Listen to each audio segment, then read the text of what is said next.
పరిశుద్ధ నామానికి మహిమ కలుగును గాక. దేవాతి దేవుడు మనందరిని కూడా ప్రేమించి గడిచిన నెల మొదటి శుక్రవారపు దినము నుండి ఈ నెల ఈ జూన్ మాసము మొదటి శుక్రవారపు ప్రార్థన కూడికలోనికి మనందరిని కూడా దేవాతి దేవుడు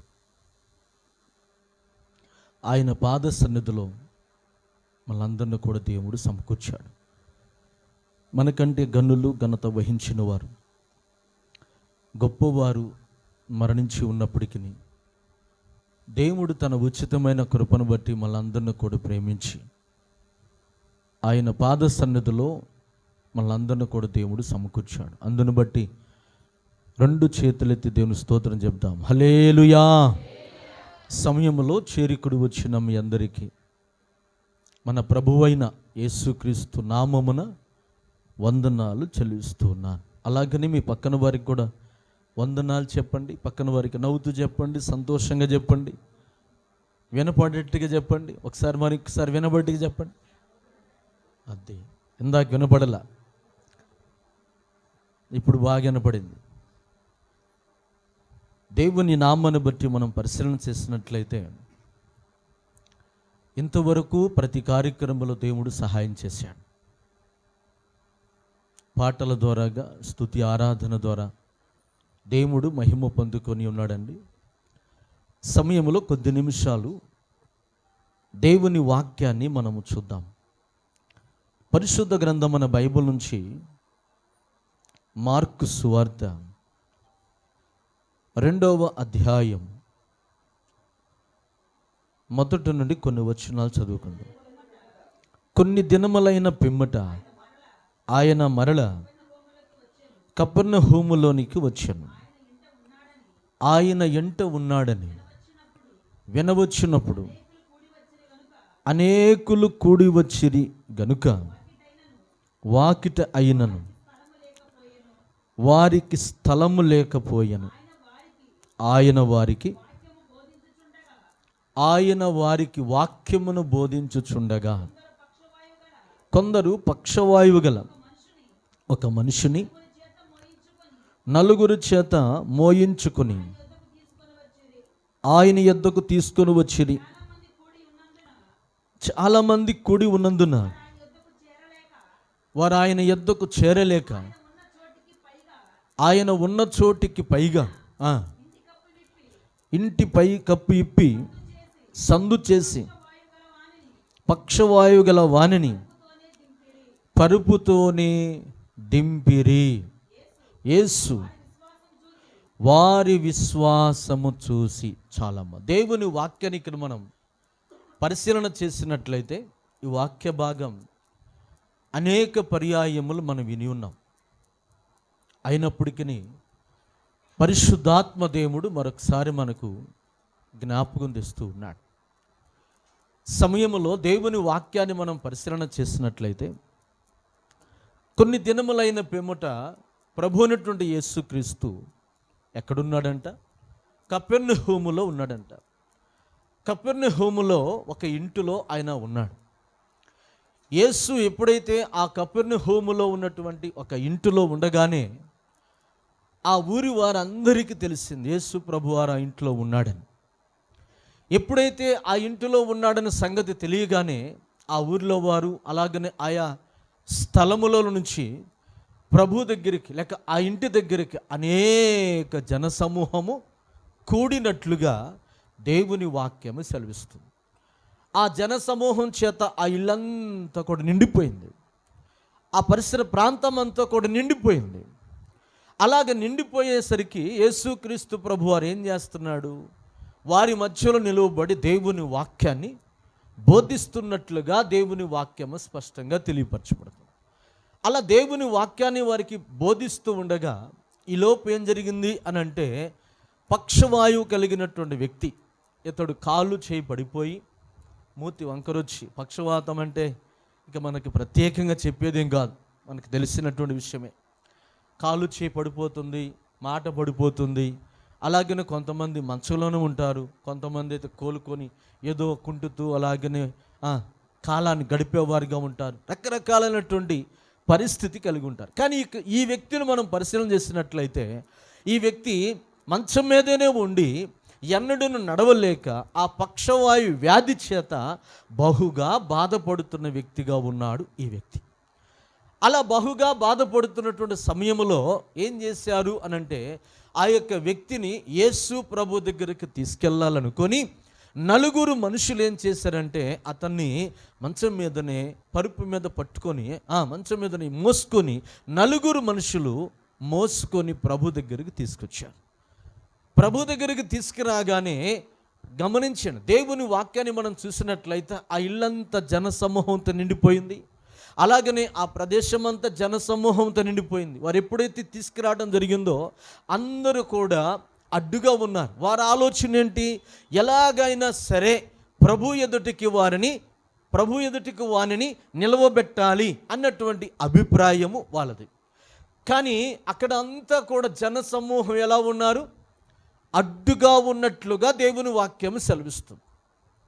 అడ్డుగా ఉన్నప్పటికీ కూడా వారు ఏమాత్రం కూడా లక్ష్య పెట్టక అడ్డుగా ఉన్నారు కదా అనుకొని తర్వాత వద్దాములే, లేకపోతే అంతా అయిపోయినాక చూద్దాములే, ఈ జనసమూహము ప్రార్థన చేయించుకున్న తర్వాత మనం చేయించుకుందాములే అన్న ఆలోచన వారిలో లేదు. వారిలో ఎలాంటి ఆలోచన ఉంది? ఎలాగైనా సరే ప్రభు ఎదుటికి అతనిని నిలవబెట్టాలి అనుకొని వారు ఏం చేశారు? ఆ నలుగురు వ్యక్తులు రిస్క్ తీసుకున్నారు, ఎక్కువగా బాధ్యత వహించారు, ఎక్కువగా వారు శ్రద్ధ చూపించారు, ఎక్కువగా ప్రభువునందు ఆసక్తిని కల్పించారు. ఆసక్తిని కనపరుచుకుని వారు ఏం చేశారు తెలుసా? ఇంటి పైకెక్కి ఇంటి కప్పును తీసి పరుపు పట్టేంత వరకు తీసి ఆ యొక్క వ్యక్తిని ప్రభు ఎదుటికి ఎలాగైనా సరే దించారు. హల్లెలూయా! ఎలాగైనా సరే వారు రిస్క్ తీసుకొని శ్రమపడి వాళ్ళ మీద దుమ్ము పడుతుంది అనుకోవాలా, పెంకులు పడతాయేమో అనుకోవాలా, లేకపోతే ఏదైనా అవుతుందేమో అనుకోవాలా, ఎవరైనా అరుస్తానని భయపడాలా, దేనికి సందేహపడాలా, ఏ విషయంలో కూడా అనాలోచన కలిగి ఉండాలా. అలాంటి ఆలోచన కలిగి ఉండక వారు ఏం చేశారు తెలుసా? జనసమూహం అడ్డుగా ఉన్నప్పటికీ వారు ఏమాత్రం కూడా తమ ప్రయత్నాన్ని మానక వారు ఏం చేశారు అనంటే ఇంటి కప్పును తీసి ఆ పెంకులను తీసి ప్రభు ఎదుటికి పరుపుతోనే ఆ పక్షవాయువు కలిగిన వ్యక్తిని దింపిరి. హల్లెలూయా! హల్లెలూయా! ఆ పక్షవాయు కలిగిన వ్యక్తిని దింపడం జరిగింది. అప్పుడు యేసు వారి విశ్వాసమును చూసి, అక్కడ ఆగుదాం మనం. వారి విశ్వాసమును చూశాడు యేసు ప్రభువారు. అంటే వారు విశ్వాసం కలిగి ఉన్నారంటే ఎట్లా? వారు ఏమైనా మందిరానికి వెళ్ళారా? వాక్యం ఏమి విన్నారా? ఉపవాసాలు ఉన్నారా? కానుకలు నర్పించారా? దేవుని వెంబడించారా? లేక దేవుని వాక్యం విన్నారా? మరికి ఎలా వచ్చిందో వారికి విశ్వాసం అనేది మనం పరిశీలన చేసినట్లయితే వారిలో ఉన్నటువంటి ఒక దృఢమైనటువంటి తీర్మానం ఏంటిది అనంటే, ఎలాగైనా సరే యేసు ప్రభు ఎదుటికి ఈ వ్యక్తిని దించాలి, ఆయన ఎదుటికి తీసుకొని వెళ్ళాలి, ఆయన ఎదుట నిలవబెట్టాలి అనుకోవటమే వారిలో ఉన్న విశ్వాసం. హల్లెలూయా! మనుషులు అడ్డు వచ్చినా కానీ, అక్కడ పరిస్థితి అనుకూలత లేకపోయినా కానీ, అలాగనే ఎన్నో ఆటంకాలు కలిగినప్పటికీ కానీ వారిలో ఉన్నటువంటి తీసుకున్నటువంటి నిర్ణయం, వారు అనుకున్నటువంటి తీర్మానం, అలాగనే వారు నిర్ణయించుకున్నటువంటి ఆలోచన ఎక్కడ కూడా మార్పు లేకుండా దేవుని ఎదుటికి ప్రభు ఎదుట ఈ వ్యక్తిని నిలబెట్టాలి అన్నటువంటి ఆలోచన, ఆ నలుగురు కలిసి తీసుకున్నటువంటి నిర్ణయమే వారిలో ఉన్నటువంటి విశ్వాసం. అది చూశాడు ప్రభు. యేసు వారిలో ఉన్న విశ్వాసమును చూసి అని అంటున్నాడు. ఈ యొక్క మధ్యాహ్న కాల సమయంలో ప్రియమైనటువంటి సహోదరి సహోదరుడా, దేవుని దగ్గరకు వస్తున్నావు, దేవుణ్ణి అనుసరిస్తున్నాను అనుకుంటున్నావు, విశ్వాసిని అని చెప్పుకుంటున్నావు, అనేక దినాల నుంచి వాక్యాన్ని వింటున్నావు, ఉపవాసాలు వింటున్నావు, పాటలు పాడుతున్నావు, వాద్యాలు వాయిస్తున్నావు, దేవుని సన్నిధిలో పరిచయం చేస్తున్నావు, దేవుని కొరకు కానుకలు అర్పిస్తున్నావు, ఏదేదో దేవుడి కొరకు నువ్వు చేస్తున్నావు. అయితే కొన్ని నీ జీవితంలో ఆటంకాలు కలిగినప్పుడు, మనుషులు నీకు అభ్యంతరాలు కలిగించినప్పుడు, లేకపోతే కొన్ని పనులు నీకు ఆటంకాలు కలిగినప్పుడు, లేక కొన్ని కార్యాలు అంటే నువ్వు తీసుకున్నటువంటి నిర్ణయంలో, అంటే దేవుని సన్నిధిలో నేను ఈరోజు ఉండాలి అనుకున్నప్పుడు ఆ రోజే ఏదో ఒక పని కావచ్చు, వ్యాపారం కావచ్చు, ఏదో ఒక మనుషుల వల్ల కావచ్చు, బంధువుల వల్ల కావచ్చు, శరీరమే సహకరించకపోవచ్చు, అనేక విధాలుగా నీకు అడ్డుగా వచ్చినప్పుడు, అలాంటి సమయంలో నువ్వు తీసుకున్న నిర్ణయము,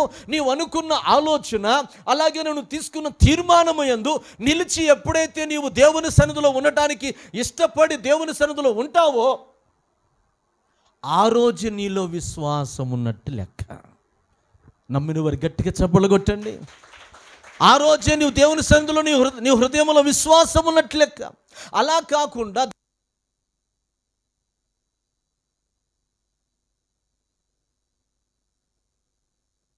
పోతే, తీర్మానము నీలో లేకపోతే, నీవు దేవుని సన్నిధిలో అనుకున్న మాట యందు నిలబడకపోతే,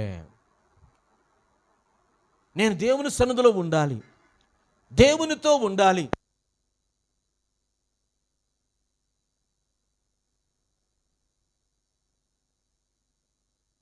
హల్లెలూయా హల్లెలూయా, ఎలాంటి ప్రయోజనం ఉండదు. ఎలాంటి ప్రయోజనము లేకుండా దేవుని యొక్క సన్నిధిలో ఎలాంటి ప్రయోజనము లేకుండా నీ జీవితంలో ఏది కూడా నువ్వు పొందుకోలేవు. దేవుని యొక్క వాక్యాన్ని మనం పరిశీలన చేసినట్లయితే ఈ నలుగురిలో ఉన్నటువంటి దృఢమైనటువంటి తీర్మానం ఏంటిది అనంటే, ఎలాగైనా సరే దేవుని ఎదుట ఈ వ్యక్తిని నిలవబెట్టాలి అన్నటువంటి ఒక దృఢమైనటువంటి తీర్మానం వారిలో ఉంది.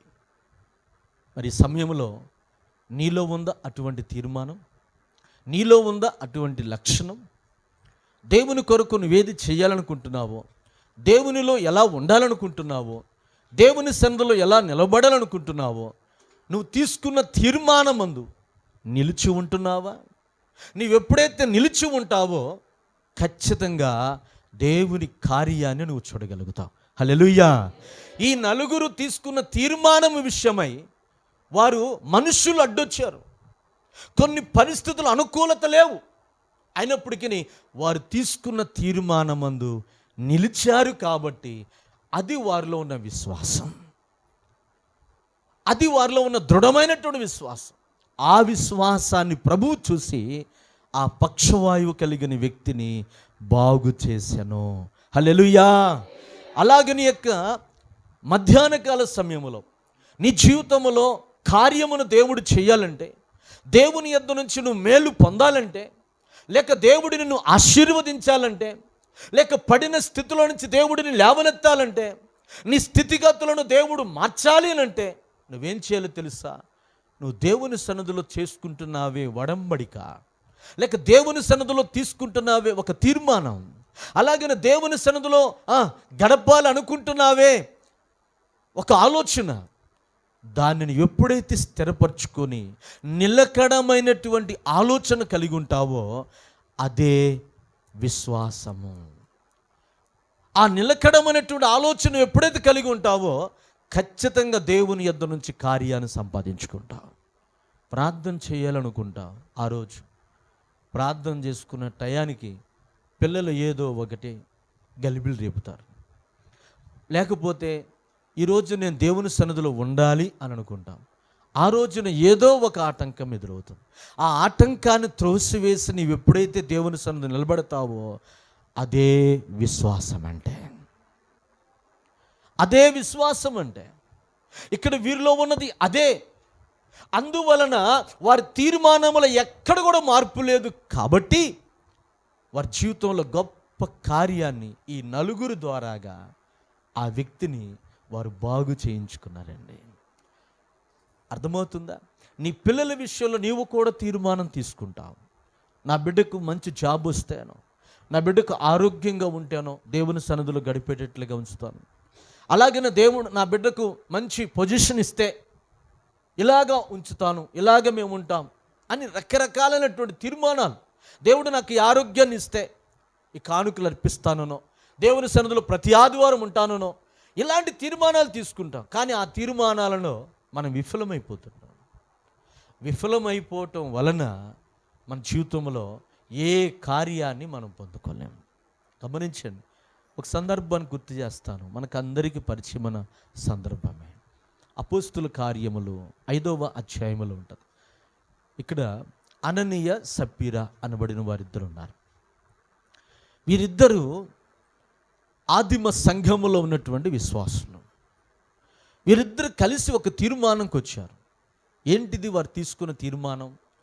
వారు కలిగిన పొలమును అమ్మి, ఎంత అయితే ఆ పొలము అమ్మటం జరిగిందో ఆ వచ్చిన వెలను తీసుకుని వచ్చి అపోస్తుల పాదముల ఎదుట చెప్పండి పెడతామని చెప్పని దేవుని సన్నిధిలో వారు తీర్మానం తీసుకున్నారు. మొక్కుబడి చేసుకున్నారు, ఒడంబడిక చేసుకున్నారు. ఎప్పుడైతే ఒడంబడిక చేసుకున్నారో ఆ ఒడంబడిక ప్రకారం ఏం జరిగింది? ఈలోపు పొలం బేరం వచ్చేసింది, అమ్మేశారు. పొలం ఎప్పుడైతే అమ్మటం జరిగిందో ఆ యొక్క అమ్మినటువంటి వెల ధనము వచ్చేసింది. ఎప్పుడైతే ఆ ధనము చూడటం జరిగిందో వీరిలోనికి తీసుకున్న తీర్మానం ఎడిపోయిందో, తీసుకున్న నిర్ణయం ఎడిపోయిందో, ఏం చేశారు? కొంత దాచుకొని కొంత అపోస్తుల పాదం ఎదుట, అనగా అపోస్తులుడైనటువంటి పేతురు యొద్దకు తీసుకొని వెళ్ళినట్లుగా దేవుని వాక్యము సెలవిస్తుంది. అప్పుడు పేతురు భక్తుడు ఏమంటాడండి? చదవండి ఆ మాట. దేవుని వాక్యాన్ని మనం చూసినట్లయితే, అప్పుడు పేతురు, అననీయ, నీ భూమి వెలలో కొంత దాచుకొని ఆ పరిశుద్ధాత్మను మోసపుచ్చుటకు సాతానును ఎందుకు నీ హృదయములో ప్రేరేపించెను? అది నీ యొద్ద ఉన్నప్పుడు నీదే కదా, అమ్మిన పిమ్మట అది నీ వశమై ఉండలేదా? ఎందుకు ఈ సంగతి నీ హృదయములో ఉద్దేశించుకున్నావు? నీవు మనుషులతో కాదు దేవునితోనే అబద్ధమాడితివని వానితో చెప్పాను. చాలు. దేవుని వాక్యాన్ని ఇక్కడ మనం చూసినట్లయితే, ఈ వాక్యాన్ని మనం చదివేటప్పుడు చాలా లోపాలు మనకు కనబడుతుంటాయి. ఎందుకంటే ఆ వాక్యము అద్దము వంటిది. అద్దం ఎదుట మనం నిలబడ్డామనుకో, మనలో ఉన్న లోపాలన్నీ కనపడవా? ఖచ్చితంగా కనపడతాయి. అనగా దేవుని వాక్యము అద్దం వంటిది. ఈ వాక్యము చదివేటప్పుడు గమనించండి, మనలో లోపాలు ఖచ్చితంగా కనబడుతున్నాయి. ఎలాగా? ఈ అననీయ సప్పీరాలో ఉన్న లోపాలు ఖచ్చితంగా అక్కడ కనబడుతున్నాయి. వీరిద్దరు ఏమని తీర్మానం తీసుకున్నారు, ఏమని దేవుడితో ఒడంబడిక చేసుకున్నారు అనేది మనం చూసినట్లయితే, మేము పొలము అమ్మిన వెల తీసుకుని వచ్చి మొత్తము నీకు అపోస్తుల ఎదుట పాదం ఎదుట పెడతామని ఒప్పుకున్నారు, ఒడంబడిక చేసుకున్నారు. అయితే ఎప్పుడైతే పొలం అమ్మగా వెల రాగానే, ఆ ధనము రాగానే వారు ఏం చేశారు? కొంత దాచుకొని కొంత మాత్రమే అపోస్తులుడైన పేతురు ఎదుటకు తీసుకెళ్ళినప్పుడు పేతురు మాట్లాడుతున్నటువంటి మాట ఆ అననీయతో మాట్లాడుతున్నాడు. ఏమని అనేది మనం చూసినట్లయితే, అప్పుడు పేతురు, అననీయ, నీ భూమి వెలలో కొంత దాచుకొని పరిశుద్ధాత్మను మోసపుచ్చుటకు. అంటే ఇప్పుడు ఈ యొక్క వ్యక్తి, దేవునితో నిబంధన చేసుకున్న వ్యక్తి, ఇప్పుడు దేవునినే మోసం చేస్తున్నాడు. అంటే ఇప్పుడు ఈ సమయంలో మనం కూడా ఒడంబడిక చేసుకుంటున్నాం దేవునితో. అయ్యా, నేను నీ సన్నిధిలో ఉంటాను, నేను నీ యందు నమ్మకంగా ఇలా సాగుతాను, అలాగే ఈ రోజుని ప్రార్థన చేసుకుంటాను, ఈ రోజుని ఇలా ఉపవాసం ఉంటాను, ఈ రోజు నీ సన్నిధిలో ఉంటాను అని ఇలాగ దేవుని సన్నిధిలో మనం ఒడంబడిక చేసుకొని దానిని మనం చేయకపోతే, అవలంబించకపోతే మనం ఏం చేస్తున్నట్టు? దేవునినే మోసపరుస్తున్నట్టు, పరిశుద్ధాత్మను మనము మోసపరుస్తున్న వారమైనాం. ఈ సమయంలో పరిశుద్ధాత్మను మోసపరిచినట్లయితే ఏమైనదో తెలుసా? క్షమాపణ లేదంట. అర్థమవుతుందా? పరిశుద్ధాత్మను మోసపుచ్చినట్లయితే, లేక పరిశుద్ధాత్మకు విరోధముగా మనం మాట్లాడినట్లయితే పాప క్షమాపణ లేదని వాక్యం చదివిస్తుంది. దేవునికి విరోధంగా మాట్లాడిన క్షమిస్తాడు, కానీ పరిశుద్ధాత్మకు విరోధముగా మనం ప్రవర్తించినట్లయితే, మాట్లాడినట్లయితే ఏమాత్రం కూడా పాప క్షమాపణ లేదు అని దేవుని వాక్యం సెలవిస్తుంది. అంటే ఇలాగా వడంబడికను మనము చేసుకున్న వడంబడికను అనుసరించకపోతే మనం ఏం చేస్తున్నట్టు? పరిశుద్ధాత్మను మోసపుచ్చిన వారమే అంటాం. అప్పుడు మనం దేవుని ప్రేమించిన వారం కాదు. దేవుని ప్రేమించిన వారం అయితే ఎన్ని ఆటంకాలు వచ్చినా, ఎన్ని అభ్యంతరాలు వచ్చినా, ఎన్ని సమస్యలు ఎదురైనా ఖచ్చితంగా దేవుడి కొరకు మనం చేస్తాం. కానీ మనం చేయలేకపోతున్నాము అనంటే కారణం ఏంటి? దేవుని కంటే కూడా మనకు ఏది అడ్డుగా ఉంటుందో దాన్నే మనం ప్రేమిస్తున్నాము అని అర్థం. దానికే మనం ప్రాధాన్యత ఇస్తున్నాము అని అర్థం. దానికే మనము లోబడుతున్నాము అని అర్థం. దానికే మనపైన అధికారం ఇస్తున్నాము అని అర్థం. ఇక్కడ అననీయ సాతానుకు ప్రాధాన్యత ఇచ్చాడు. అననీయ సాతాను చేత మోసపరచబడ్డాడు. అననీయ దేవుని ఆత్మను మోసపరిచాడు. అలాగనే దేవునికే అబద్ధమాడిన వ్యక్తిగా ఉన్నాడు. అంటే దేవుని ఆత్మను మోసపరిచిన వ్యక్తిగాను, అలాగనే దేవుని దృష్టికే అబద్ధమాడిన వ్యక్తిగా ఉన్నాడు. అంటే మనము వడంబడిక చేసుకుంటే, ఆ వడంబడికను మనం చేయకపోతే, ఆ వడంబడిక ప్రకారంగా నడుచుకోకపోతే మనము దేవుని దృష్టికి అబద్ధికులము. హల్లెలూయా, హల్లెలూయా. దేవుని దృష్టికే మనం అబద్ధికులమై ఉంటాం. కనుక అటువంటి పరిస్థితి మనం కలిగినట్లయితే ఏమవుతామో తెలుసా? మన జీవితంలో క్షమాపణ కలగదు, దేవుని ఆశీర్వాదం మనకు కలగదు. కానీ ఇక్కడ అననీయ సప్ఫీరా వలన వారు దేవుని ఆత్మను మోసపరిచినందువలన, దేవునితోనే అబద్ధమాడినందువలన వారు ఏం పొందుకున్నారండి? మరణాన్ని సంపాదించుకున్నారు. హల్లెలూయా. వారు ఏం తెచ్చిపెట్టుకున్నారు? మరణాన్నే కొని తెచ్చుకున్నట్లుగా వాక్యం సెలవిస్తుంది. కారణం ఏంటి? వారు దేవుని యందు విశ్వాసం ఉంచలేకపోయారు. ఈ మొత్తము వెల దేవునికి అప్పగించినట్లయితే దేవుడు మమ్మల్ని పోషిస్తాడు, దేవుడు అన్ని విధాలుగా మాకు సహాయం చేస్తాడు అని దృఢమైన విశ్వాసాన్ని వారు కలిగి ఉండలేకపోయారు. అంత దేవుడికి ఇస్తే మా పరిస్థితి ఏంది అని ఆలోచించారు. అంత దేవుడికి ఇచ్చేస్తే మా పరిస్థితి ఏంటి అని ఆలోచించారు. మరి ఆ వడంబడిక చేసుకునేటప్పుడు ఏమైంది వాళ్ళ ఆలోచన? దేవుడికి మాటిచ్చేటప్పుడు ఏమైంది వాళ్ళ యొక్క ఆలోచన?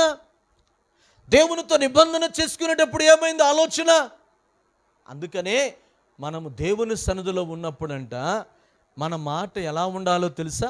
తొందరపడి ఏ మాట కూడా మాట్లాడకూడదంట. అందుకని జ్ఞాని అయినటువంటి సొలొమోను ప్రసంగిలో అంటాడు, పరిశుద్ధ గ్రంథం బైబిల్ నుంచి 5వ అధ్యాయం దేవుని వాక్యాన్ని మనం పరిశీలన చేసినట్లయితే, ప్రసంగి గ్రంథము 2వ వచనం, 5వ అధ్యాయము 2వ వచనం, నీవు దేవుని సన్నిధిని అనాలోచనగా పలుకుటకు నీ హృదయమును త్వరపడనీయక నీ నోటిని కాచుకొమ్ము.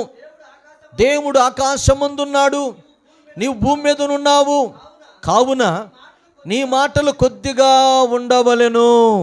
చాలు. దేవుని వాక్యాన్ని ఇక్కడ మనం చూసినట్లయితే దేవుని సన్నిధిలో మన మాటలు ఎలా ఉండాలో తెలుసా? కొద్దిగా ఉండాలంట. త్వరపడి మనం మాట్లాడకూడదంట. త్వరపడి దేవుని సన్నిధిలో నిబంధన చేసుకోకూడదంట. త్వరపడి దేవునికి ఇచ్చే విషయంలో మాట్లాడకూడదంట. నువ్వు మాట్లాడావు అనంటే నీకు ఎన్ని ఆటంకాలు వచ్చినా, ఎంత నష్టం కలిగినా, ఎన్ని ఇబ్బందులు కలిగినా, ఎటువంటి అవరోధాలు ఎదురైనా ఆ మాటను చెల్లించటానికి త్వరపడాలి. అలా చెల్లించే విధానంలో ఉన్నప్పుడే నీలో విశ్వాసం ఉన్నట్టు లెక్క. హల్లెలూయా, హల్లెలూయా, హల్లెలూయా. అమెరికా ప్రెసిడెంట్ అయినటువంటి అబ్రహాం లింకన్ గారు, తనకొక ఫ్రెండ్ ఉన్నాడు. అతడు మిలిటరీలో ఉద్యోగం చేస్తాడు. తను ఎప్పుడు కూడా ఫోన్ చేస్తూ తనతో ఎప్పుడు కాంటాక్ట్లో ఉంటారు. ఆ ఫ్రెండ్ ఒక రోజున నేను నిన్ను కలవాలి అని చెప్పి తనతో మాట్లాడినప్పుడు ఒక రోజున వారు రెస్టారెంట్లో వారు కలుసుకునగానే చాలా కాలం క్రితం కలుసుకున్నాము, చిన్నతనము నుంచి చాలా మన ఇద్దరము స్నేహితులము అనుకొని వారిద్దరూ కూడా చాలా కాలం నుండి కలుసుకోవాలనుకుంటున్నాం అనుకొని ఒకరికొకరు చాలా సంతోషముతోటి ఆ ఫంక్షన్ హాల్లో కలుసుకున్నారు వాళ్ళు. అలాగా వారు కలుసుకున్న తర్వాత ఏం జరిగిందనంటే ఒకరికొకరు మాట్లాడుకున్నారు, ఒకరి విషయాలు ఒకరు పంచుకున్నారు. అలాగ గడుపుతూ ఫ్రెండ్ అన్నాడు, మరి ఆర్డర్ ఇచ్చాడు. ఏంటంటే మందు ఆర్డర్ ఇచ్చాడు. అది తీసుకుని వచ్చి గ్లాసులో పోసి అబ్రహాం లింకన్కి ఇస్తుంటే తానంటాడు, ఇది నాకు వద్దు అని అన్నాడు. ఎందుకొద్దు? చిన్ననాటి నుండి ఫ్రెండు, చిన్ననాటి నుండి స్నేహితులు, మనం కలిసి పెరిగాం, కలిసి తిరిగాం, కలిసి చదువుకున్నాం, అలాగనే చానాటికి కలుసుకున్నాం. కనుక ఈ శుభ సందర్భముగా, ఈ సంతోషకరమైన సమయంలో చక్కగా ఆనందిద్దాము అని చెప్పి తీసుకో అని అంటుంటే నాకు వద్దంటున్నాడు. ఎందుకు వద్దంటున్నావు? దేనికి వద్దంటున్నావు? ఇది వద్దా? ఈ బ్రాండ్ వద్దా? ఇంకొక బ్రాండ్ కావాలా అని అడుగుతున్నాడు. అది వద్దన్నాడు. దేనికని అని అంటే నేను ఒకరికి మాటిచ్చాను అంటున్నాడు. నేను ఒకరికి మాటిచ్చాను, అందుకని నేను దాన్ని తాకను అని చెప్పి తాను మాట్లాడినప్పుడు ఆ స్నేహితుడు సరే పోనీలే మాటిచ్చాడంటే ఎవరికో అని చెప్పి వదిలేశాడు. తర్వాత తన జేబులో ఉన్నటువంటి సిగరెట్ పెట్టి తీశాడు. అనగా తాను ఒకటి తీసుకున్నాడు, అబ్రహాం లింకన్ గారు కూడా ఒకటి ఇచ్చాడు. ఒకటి ఇవ్వబోతుంటే అప్పుడు లింకన్ గారు అంటారు, నాకొద్దు అని అంటాడు. మందు కావాలంటే వద్దన్నావు, ముందు ఇస్తానంటే వద్దన్నావు, మందు తాగమంటే వద్దన్నావు, మరి సిగరెట్ ఎందుకు వద్దు? కలిసి తాగుదాం, చానాళ్ళు కలుసుకున్నాం అని చెప్పని తను మాట్లాడుతుంటే నాకు వద్దు అని అంటాడు. ఎందుకని వద్దు అని అంటే నేను ఒకరికి మాట ఇచ్చాను. నేను కూడా ఎన్నో మాటలు ఇచ్చా. ఈ మాటలన్నీ కూడా నేను ఎప్పుడో గట్టును పెట్టా. ఎంతోమందికి ఎన్నో మాటలు ఇస్తుంటాం, మాటలు తీసి గట్లు పెడతా ఉంటాం. అలాగే నీవు కూడా ఇచ్చిన మాట ఏందో గట్టును పెట్టేస్తే సరిపోతుందని చెప్పి ఆ ఫ్రెండ్ మాట్లాడితే, లేదు నేను ఏమాత్రం కూడా గట్టును పెట్టే మాట కాదు ఇది, నేను ఒకరికి మాట ఇచ్చాను అని చెప్పని అంటుంటే ఆ ఫ్రెండ్ అడుగుతాడు, ఏంటి ఆ మాట? ఎవరికి ఇచ్చావు నువ్వు మాట? నేను కూడా నా భార్యకి ఇచ్చాను మాట, నేను కూడా నా తల్లిదండ్రులకి ఇచ్చాను మాట, నేను కూడా నా వాళ్ళకి ఎంతోమందికి మాట ఇచ్చాను, ఇక నుంచి నేను తాగనని, ఇక నుంచి నేను సిగరెట్ తాగనని, ఇలాగుంటాను అలాగుంటానని చెప్పి నేను మాట ఇచ్చాను. కానీ నేను మాటలు తీసి గట్టు మీద పెట్టలే. ఏం మాట్లాడుతున్నావు? అవన్నీ సహజంగా జరిగిపోయేదే. లింకన్ మన ఇద్దరిని చాలాంటి కలుసుకున్నాం. మరి ఇలాగా సంతోషకరముగా ఈ శుభ సమయంలో ఇలాగ ఒకరికొకరు షేర్ చేసుకోకపోతే మరి ఏమాత్రం కూడా బాగుండదు అని చెప్పని తనతో మాట్లాడుతుండగా, లేదు నేను ఒకరికి మాట ఇచ్చాను అంటున్నాడు. ఏంటి? ఎవరికి ఇచ్చావు? దేనికి ఇచ్చావు? ఏంటి అని చెప్పానంటే ఆ అబ్రహాం లింకన్ గారు అంటారు, తన తల్లికి మాట ఇచ్చాడంట. తన తల్లి చనిపోయే సమయంలో, చివరి సమయంలో, అయ్యా ఇక నీవు త్రాగనని, ఎటువంటి చెడు అలవాటులు, దేవునికి అయిష్టమైన కార్యాలు ఏది కూడా చేయనని నాకు మాట అయ్యా, అప్పుడు నేను ప్రశాంతంగా నేను దేవుడి దగ్గరికి వెళ్ళిపోతానని చెప్పానంటే అబ్రహాం లింకన్ గారంట ఆ తల్లికి మాట ఇచ్చాడంట. ఆ ఇచ్చినటువంటి మాటకు తాను కట్టుబడి ఏం చేశాడో తెలుసా? ఎన్నడను త్రాగకుండా, ఎన్నడను అతడు చెడు అలవాటుకు స్థానం ఇవ్వకుండా తన ప్రవర్తనను కాపాడుకున్నాడు. ఆ తల్లిని గురించి తాను సాక్ష్యం ఇస్తుంటే, ఆ తల్లికి ఇచ్చిన మాటను బట్టి తాను మాట్లాడుతుంటే ఆ స్నేహితుడి యొక్క కళ్ళల్లో నుంచి నీరు కారిపోతున్నాయంట. ఇలాంటి తల్లి నాకు లేకుండా పోయిందే, ఇలాంటి వారు నాకు, నా కుటుంబానికి లేకుండా పోయారే అని చెప్పి ఆ స్నేహితుడు ఏడవటం మొదలుపెట్టాడంట. కనుక అబ్రహాము లింకన్ గారికి తాను తీసుకున్న నిబంధన, లేక తాను తీసుకున్న తీర్మానం, అలాగనే తాను ఇచ్చిన మాట ప్రకారముగా తన ప్రవర్తనంతటిని కూడా తాను కాపాడుకున్నాడు కాబట్టి గొప్పవాడయ్యాడు అతను. హల్లెలూయా, హల్లెలూయా. అలాగని యొక్క మధ్యాహ్న కాల సమయంలో ప్రియమైనటువంటి సహోదరి సహోదరులారా, మనము కూడా ఎన్నో మాటలు ఇస్తూ ఉంటాం. ఆ మాటను మనం నెరవేర్చినప్పుడు మనం వారిని ప్రేమించినట్టు లెక్క. అంతేనా?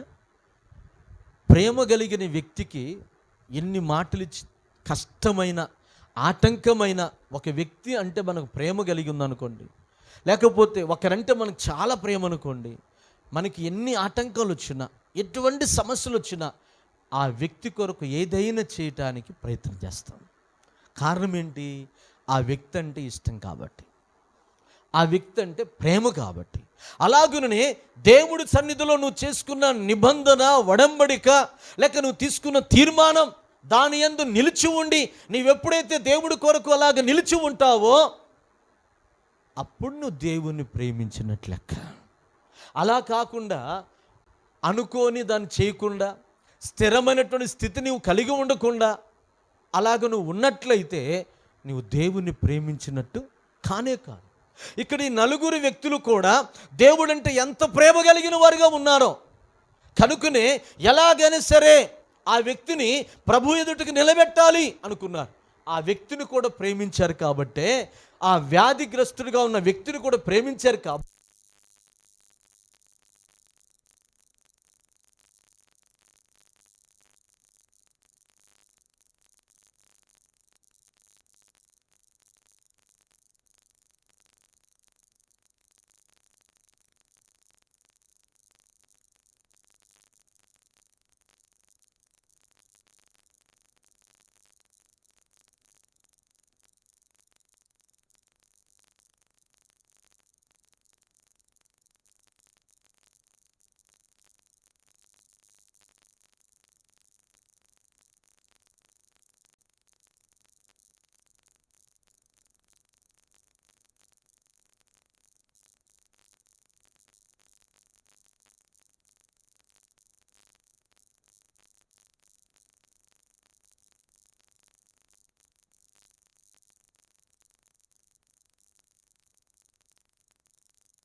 అవుతాయండి, అనేకమైనటువంటి అభ్యంతరాలు మన జీవితాలు ఎదురవుతాయండి.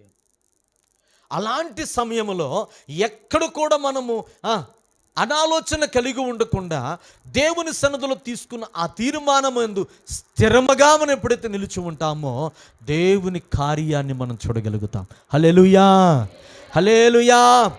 అందుకనే వీరు అటువంటి తీర్మానములో నిలిచి ఉండనందువలన, అయ్యా మేము నశించిపోతున్నాం, నీకు చింతలేదా అని ప్రభువుని అడిగినట్లుగా మనం చూస్తున్నాం. అప్పుడు ప్రభు అంటున్నాడు, మీ విశ్వాసం ఎక్కడ?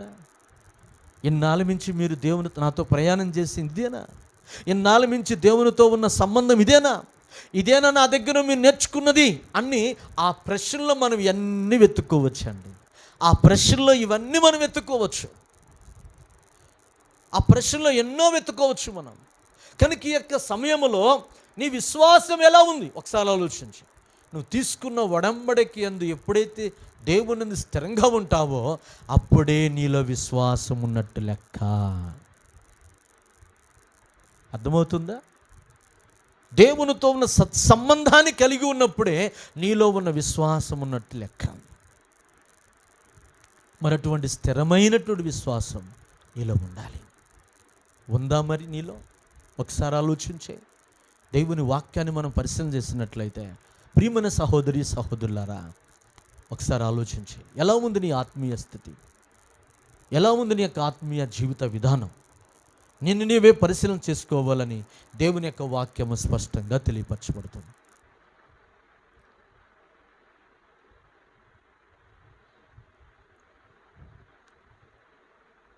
దానియేలు కూడా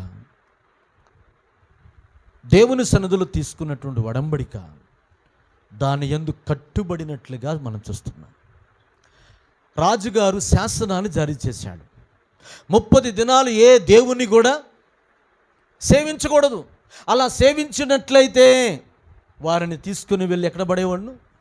సింహముల గృహలో పడేవాడు అని చెప్పి రాజుగారి చేత ఆజ్ఞ జారీ చేయబడింది. ఆ శాసనం పైన సంతకం పెట్టబడింది. శాసనము ఉన్నప్పటికీ దానియేలు తీసుకున్న తీర్మానములు ఎక్కడ కూడా పొరపాటు వల్ల ఏం చేశాడు దానియేలు? చదవండి దానియేలు గ్రంథము, పరిశుద్ధ గ్రంథం బైబిల్ నుంచి 6వ అధ్యాయం. దేవుని వాక్యాన్ని మనం చూసినట్లయితే పరిశుద్ధ గ్రంథమున బైబిల్ నుంచి దానియేలు గ్రంథం 6వ అధ్యాయం 10వ వచనం.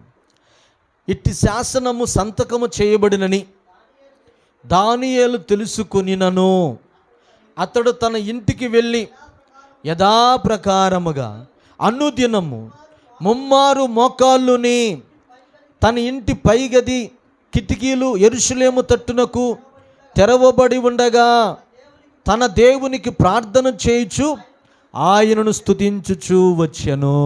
చూడండి, ఇట్టి శాసనము కలిగినటువంటి ఆజ్ఞ సంతకము చేయబడినని దానియేలు తెలుసుకొనినను.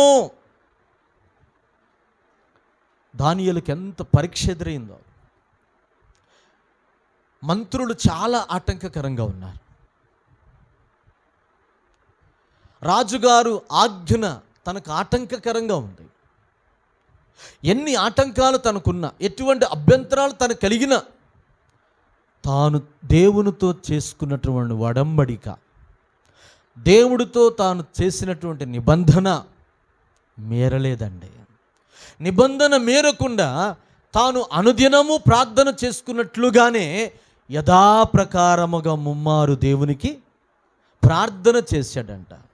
అలా ప్రార్థన చేసినప్పటికీ తనకు ఆటంకం ఎదురైనప్పటికీ దానియేలును పట్టుకొని ఎక్కడ పడేశారు? సింహాల గృహలో పడవేసినప్పటికీ దానియేలుకి దేవుడు తోడుగా ఉన్నాడు. హల్లెలూయా, హల్లెలూయా. అంటే దానియేలులో విశ్వాసం ఉంది. తనలోనికి విశ్వాసం అనేది ఎలా కలిగింది, ఎలా ఉన్నదని మనం రుజుపరచగలుగుతున్నాం అనేది మనం చూసినట్లయితే, తాను దేవుని సన్నిధిలో తీసుకున్నటువంటి ఆ ఒడంబడిక తీసుకున్న తీర్మానం, దాని విషయంలో ఎక్కడ కూడా తప్పినవాడు కాదు. కాబట్టి అది చూసినటువంటి దేవుడు అది చూస్తాడండి. నేను విశ్వాసిని అని చెప్పుకొని, విశ్వాసం కలిగిన వారమని చెప్పుకొని అనుకుంటే కుదరదు. దేవుడు ప్రతిదినము నీ భక్తి యొక్క క్రమాన్ని దేవుడు చూస్తాడు, నీ ఆత్మీయతను దేవుడు చూస్తాడు. అర్థమైందా? ఇక్కడ దానియేలును చూశాడు దేవుడు, దానియేలును పరీక్షించాడు దేవుడు. దానియేలు ఇప్పుడు ప్రార్థన చేస్తాడో లేదో అని చూశాడు. అలాగే నీ జీవితంలో కూడా నేను ఇప్పుడు ప్రార్థన చేయాలి అనుకున్నావు అనుకో, ఎవరన్నా ఆటంకపరిచారనుకో, దేవుడు చూస్తూ ఉంటాడు. ఏమని? నువ్వు ప్రార్థన చేస్తావా, మనుషుల మాటల వైపు వెళ్ళిపోతావా? ప్రార్థన చేస్తావా, టీవీ చూస్తావా? ప్రార్థన చేస్తావా, పని చేస్తావా? ప్రార్థన చేస్తావా, వ్యాపారంలో నిమగ్నం అయిపోతావా? ప్రార్థన చేస్తావా, ఫంక్షన్కి వెళ్తావా?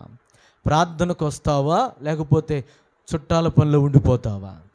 దేవుడు ప్రతి దినము నిన్ను చూస్తూనే ఉంటాడు. దానిని నువ్వు ఎప్పుడైతే దేవుని సన్నిధిలో తీసుకున్న ఆ ఒడంబడికి యందు నిలిచి ఉంటావో అప్పుడే నీలో విశ్వాసం ఉన్నట్టు లెక్క.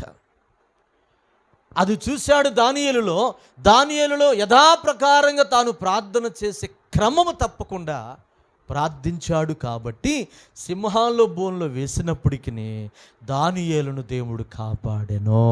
హల్లెలూయా! అలా దానియేలును కాపాడిన దేవుడు, అలాగనే పక్షవాయు కలిగిన వ్యక్తిని స్వస్థపరిచిన దేవుడు, ఈ మధ్యాహ్న కాల సమయంలో నీ జీవితంలో కూడా దేవుడు గొప్ప కార్యం చేయాలి అనంటే నువ్వు దేవుని సన్నిధిలో తీసుకున్న ఒడంబడిక, అలాగే దేవుని సన్నిధిలో నువ్వు చేసిన మాట యందు నువ్వు ఎప్పుడైతే నిలిచి దేవునికి కట్టుబడి ఉంటావో అప్పుడే దేవుడు నీ జీవితంలో కార్యం చేస్తాడు. అలా కట్టుబడి ఉన్నందువలన అననీయ సప్పిరా మరణాన్ని కొని తెచ్చుకున్నారండి. అలాగ కట్టుబడి ఉండనందువలన శిష్యులు ఆ యొక్క ధోనిలో ఆ యొక్క తుఫానికి, లేకపోతే గాలికి, లేకపోతే అలలకి భయపడిన వారిగా ఉన్నారు. వాళ్ళు విశ్వాసం లేని వారిగా ఉన్నారు.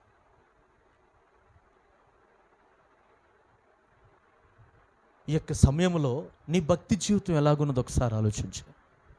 మన విశ్వాస జీవితాన్ని స్థిరపరచుకునే వారంగా మనం ఉండాలి. మన ఆత్మీయ ప్రయాణంలో కొనసాగుతుండగా నువ్వు దేవునితో తీసుకున్న ఒడంబడికేందు నువ్వు ఎప్పుడైతే నిలిచి ఉంటావో ఆనాడే నీలో విశ్వాసం ఉన్నట్టు లెక్క. ఆ విశ్వాసమందు లేక దేవునితో చేసుకున్న ఒడంబడికేందు నువ్వు ఎప్పుడైతే స్థిరపడి ఉంటావో దేవుడు నీ పట్ల తన వాగ్దానాన్ని, తన కార్యాన్ని దేవుడు నీ పట్ల జరిగించునుగాక. ఆమేన్. హల్లెలూయా, హల్లెలూయా. చూడండి, పరిశుద్ధ గ్రంథం బైబిల్ నుంచి దేవుని వాక్యాన్ని మనం పరిశీలన చేసినట్లయితే అపొస్తలుడైన పౌలు మాట్లాడుతున్నాడు. పరిశుద్ధ గ్రంథం బైబిల్ నుంచి కొరింథీయులకు రాసినటువంటి 2వ పత్రిక, కొరింథీ సంఘానికి రాస్తూ మాట్లాడుతున్నటువంటి మాట, 2వ పత్రిక 4వ అధ్యాయం 14వ వచనం చదువుకుందాం.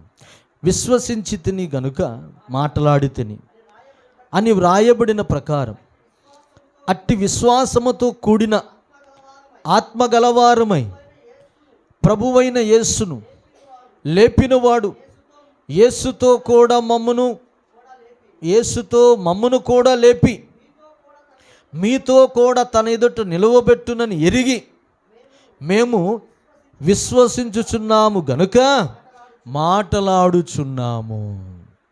పౌలులో ఉన్న ఒక తీర్మానం, యేసును లేపిన దేవుడు నన్ను కూడా లేపుతాడు అన్న తీర్మానముతోటే సువార్తను ప్రకటిస్తున్నాడు. కొంతమందికి ప్రార్థనకు వస్తారు కానీ పరలోకం వెళ్తారో వెళ్ళరో నమ్మకం ఉండదు. దేవుడు కార్యం చేస్తాడో చేయడో నమ్మకం ఉండదు. దేవుడు మనతో ఉంటాడో ఉండడో నమ్మకం ఉండదు. కానీ అలాగ నమ్మకము లేకపోవడానికి కారణం ఏంటి అని అంటే నువ్వు దేవునితో సరైనటువంటి అండర్స్టాండింగ్ లేదు. ఇక్కడ పౌలు గారికి ఎంత స్థిరత్వం ఉన్నదో చూడండి. యేసును లేపిన దేవుడు నన్ను కూడా లేపుతాడని మేము విశ్వాసం ఉంచుతున్నాం అని ఎంత విశ్వాసంతో మాట్లాడుతున్నాడు పౌలు. ఇంకొక మాట చూసినట్లయితే అదే కొరింథీయులకు రాసిన 2వ పత్రిక 5వ అధ్యాయం 6వ వచనం చదువుకుందాం. వెలుచూపు వలన కాక విశ్వాసము వలననే నడుచుకొనుచున్నాము అంటాడు. ఎలా నడుచుకుంటున్నాడంట ఆయన? వెలుచూపు వలన కాదంట, విశ్వాసముతోనే నడుచుకొనుచున్నాము అంటున్నాడు. కొంతమంది చూసి కాదు, ఏదో బయటను జరిగిన సంగతులను బట్టి కాదు, విశ్వాసముతో దేవునితో మనం సాగాలి. అంటే దేవునితో ఒక వడంబడిక, ఒక నిబంధనతో మనం సాగిపోవాలి. అలాంటి కనెక్షన్ దేవునికి మనకును కలిగి ఉన్నప్పుడే దేవుని కార్యాలు మనం చూడగలుగుతాం. అటువంటి స్థిరత్వముతో కూడినటువంటి విశ్వాస జీవితం మనం కలిగి ఉండాలి. మరి అలాంటి స్థిరత్వం మనలో ఉందా? ఒకసారి ఆలోచించి. అందుకే కొలస్సే సంఘానికి రాస్తూ అపోస్తలుడైన పౌలు మాట్లాడతాడు. పరిశుద్ధ గ్రంథం బైబిల్ నుంచి దేవుని వాక్యాన్ని మనం పరిశీలన చేసినట్లయితే 2వ అధ్యాయం 5-6 వచనాలు చదువుకుందాం. నేను శరీర విషయంలో దూరముగా ఉన్నను, ఆత్మ విషయంలో మీతో కూడా ఉండి మీ యోగ్యమైన ప్రవర్తనను క్రీస్తునందరి మీ స్థిర విశ్వాసమును చూసి ఆనందించుచున్నాను అంటాడు. కావున మీరు ప్రభు అయిన క్రీస్తు యేసును అంగీకరించిన విధముగా ఆయన యందు వేరు పారిన వారై ఇంటి వలె కట్టబడుచు మీరు నేర్చుకొనిన ప్రకారముగా విశ్వాసమందు స్థిరపరచబడుచు కృతజ్ఞతా స్తుతులు చెల్లించుట యందు విస్తరించుచు ఆయన యందు ఉండి నడుచుకొనుడి అని హెచ్చరిస్తున్నాడు. ఇక్కడ ఆయన యందు ఉండి నడుచుకొనండి. స్థిరమైనటువంటి విశ్వాసాన్ని కలిగిన వారే నా యొద్ద మీరు ఏమి నేర్చుకున్నారో దాని యందు నిలిచి ఉండండి అంటున్నాడు. ఇంకా దేవుని వాక్యాన్ని మనం చూసినట్లయితే పేతురు భక్తుడు మాట్లాడుతున్నాడు. 5వ అధ్యాయం, మొదటి పేతురు రాసిన పత్రిక 5వ అధ్యాయం 9వ వచనం చదువుకుందాం. లోకమందున్న మీ సహోదరుల యందు ఈ విధమైన శ్రమలే నెరవేర్చువని ఎరిగి విశ్వాసమందు స్థిరులై వారిని ఎదిరించండి అంటున్నాడు. మనము విశ్వాసమందు స్థిరులమై అపవాదిని మనం ఎదిరించాలి. దుష్టుడు మనల్ని ఆటంకపరచటానికి, దేవునితో మనకున్నటువంటి వడంబడికను తొలగించటానికి, దేవునితో ఉన్నటువంటి మనము కనెక్షన్ను తొలగించటానికి సైతానుడు పలు రకాలుగా వాడు పోరాడుతూనే ఉంటాడు. అలాంటి సమయంలో మనం ఏం చేయాలో తెలుసా? స్థిరమైనటువంటి విశ్వాసం కలిగి వారిని ఎదిరించాలి. ఎదిరించలేకపోయారు అననీయ సప్పీరా, మరణాన్ని కొని తెచ్చుకున్నారు. ఎదిరించారు ఈ నలుగురు, అనగా పక్షవాతం కలిగిన వ్యక్తిని మోసుకొచ్చిన నలుగురు ఎదిరించి ఎలాగైనా సరే దేవుని ఎదుట నిలబెట్టాలనుకొని చేశారు. కాబట్టి గొప్ప కార్యాన్ని వారు చూడగలిగారు. ఎదిరించాడు మంత్రుల్ని దానియేలు. ఎదిరించాడు. తాను నిబంధన చేసుకున్న ఆ నిబంధన, ఆ వడంబడిక, దేవునితో ఉన్నటువంటి, దేవునితో ఇచ్చిన మాట యందు స్థిరమైనటువంటి వ్యక్తిగా తాను ఉన్నాడు. కాబట్టి ఆ మంత్రుల ఆలోచనలంటే చెడగొట్టి ఎదిరించాడు. కాబట్టి అక్కడ సింహాల బోన్లో వేయబడినప్పటికీ కూడా దానియేలుకు దేవుడు సహాయం చేశాడు. అలాగునే నీవు దేవునితో చేసుకున్న వడంబడికను బట్టి నీ జీవితంలో దుష్టుడు అనేక రకాలుగా దేవునితో ఉన్న కనెక్షన్ తొలగించడం కోసమే అనేక ఆటంకాలు తీసుకొస్తాడు, అనేక అభ్యంతరాలు తీసుకొస్తాడు. అనేకమైన వ్యక్తుల ద్వారా కావచ్చు, పనుల ద్వారా కావచ్చు, నిద్ర మత్తు వల్ల కావచ్చు, ఆహారం వల్ల కావచ్చు, రకరకాల వ్యాపారం వల్ల కావచ్చు, రకరకాల శరీరం సహకరించబడిన స్థితిని కావచ్చు. ఎన్ని ఆటంకాలు మనకు ఎదురైనా దేవునితో మనం చేసుకున్న నిబంధన యందు, వడంబడికి యందు ఎప్పుడైతే మనం స్థిరపడి ఉంటామో దాని యందు విశ్వాసం ఉన్నట్టు ఆ విశ్వాసాన్ని బట్టి గొప్ప కార్యాన్ని మనం చూడగలుగుతాం. అలాంటి విశ్వాసం, అలాంటి వడంబడిక, అటువంటి నిబంధన మనం దేవునితో కలిగి ఉండి దేవుని యొద్ద నుంచి మనం అనేక ఆశీర్వాదాలు సంపాదించుకొని దేవుని కృపలో మనం సాగిపోదాము. దేవుడు తన మాటలు దీవించునుగాక. ఆమేన్. ప్రార్థన చేసుకుందాం. తల వంచండి, మోకరించండి, కళ్ళు మూసుకునండి, ప్రార్థన చేసుకుందాం.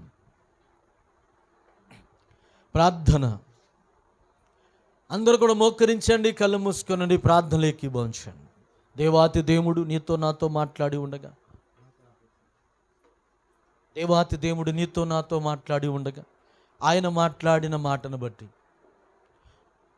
ఆయన మనతో మాట్లాడిన మాటను బట్టి